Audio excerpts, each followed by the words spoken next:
I mean, it's a combination of things. I mean, there's absolutely no doubt the internet has changed the way people communicate and share information. But really, if you look at my last 18 months, I've been spending a lot of time going to both agencies and clients and looking at how the communications landscape's changed.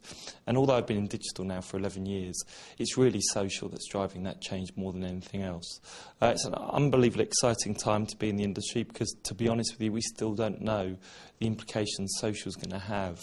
But as you'll see with some of the examples I'll show later today, you know, it has become non-linear, and you can no longer look at it as a linear process. And you have to understand that it's a process that's happening at every single level. And once you understand that, it becomes easier to look at your marketing communications.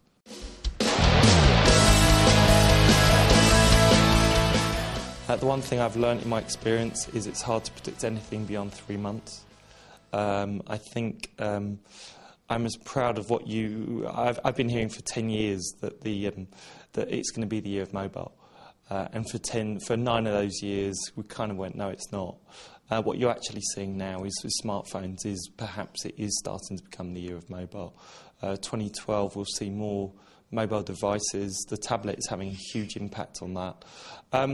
Is it going to slow down? Unfortunately not. Technology is just getting faster.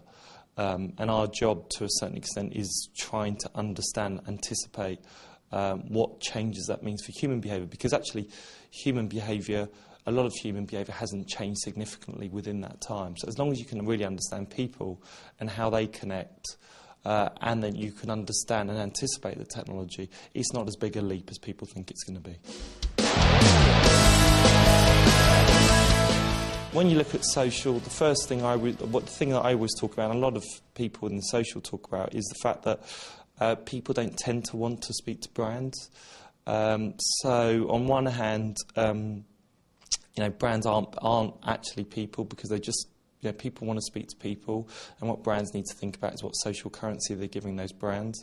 At the same time, there are a lot of occasions where people do want to speak to companies. You know, as someone that is a fan and likes them, or it could actually be someone that just wants customer services. And in those cases, they actually want to feel that there's a real human being at the other side of the line. I think it's why automated telephone drive everyone mad, because they actually just want to hear a human voice. And to a certain extent, the concept of brands as human beings is not a new concept. I just think with social, as you're getting more engagement between companies and people and their customers, you are going to have to talk more as people. I think probably the best example I'll give, and I won't say who the client was, but we once did a blogger outreach for a client, and they were very adamant that the email that went to the bloggers was actually written in the tone of the brand, and it was as if the brand was speaking to them. We recommended highly that they don't do that, that actually we just speak to them as the agency, we speak to them as people to people, but they know, they were insistent, and then a week later, when we didn't get a single response, they asked us, they were surprised and asked why. It's because these guys just want to speak to people and have a conversation with people and be treated like people. And there's some brands that do that fantastically. JetBlue did it fantastically when they had the problem in 2008. I mean, Zappos does it amazingly. You know, it has a sense of humour.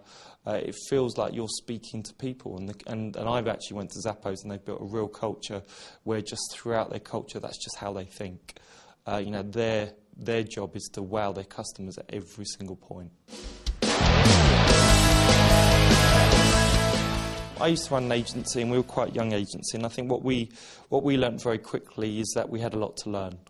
And so I think what we did very well is we brought in people around us who could teach us new things.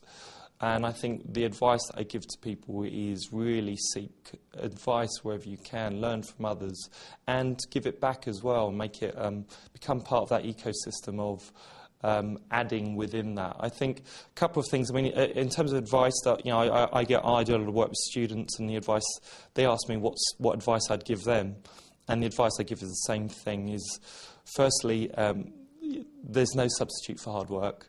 I love the quote. I can't remember who it was. I think it's been attributed to lots of people, but it was the harder I worked, the luckier I got.